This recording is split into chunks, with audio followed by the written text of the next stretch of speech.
السلام علیکم ورحمۃ اللہ وبرکاتہ۔ کیا آپ جانتے ہیں قرآن کریم صرف پڑھنے کی چیز نہیں بلکہ سکون، ہدایت اور اللہ سے قربت کا ذریعہ ہے۔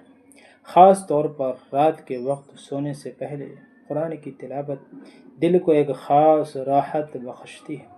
تو سوتے وقت قرآن کی تلاوت کیسے کی جائے، آئیے ہم آپ کو آسان طریقے سے سمجھاتے ہیں۔ پہلا قدم، وضو کریں۔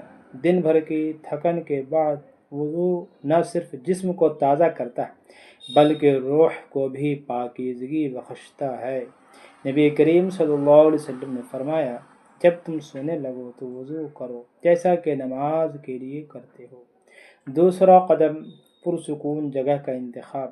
اپنے بستر پر سونے سے پہلے لائٹس کو مدھم کریں، شور کو کم کریں اور خود کو دنیاوی باتوں سے الگ کریں۔ تیسرا قدم، قرآن کی تلاوت کریں یا سنیں۔ اگر آپ تلاوت کر سکتے ہیں تو روزانہ سونے سے پہلے چند آیات پڑھیں، مثلا سورہ فاتحہ، آیت الکرسی، آخری دو آیات سورہ بقرہ، سورہ اخلاص، سورہ فلق، سورہ ناس۔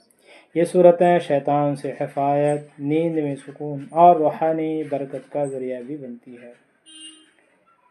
اگر آپ تھکے ہوئے ہیں یا تلاوت نہیں کر سکتے تو قرآن کی آواز میں تلاوت سنیں۔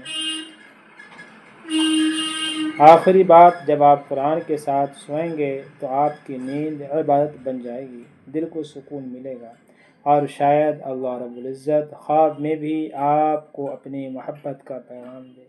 اگر آپ کو یہ ویڈیو پسند آئی ہو تو ضرور شیئر کریں تاکہ اور لوگوں کو بھی سونے سے پہلے قرآن کی برکتیں نصیب ہوں۔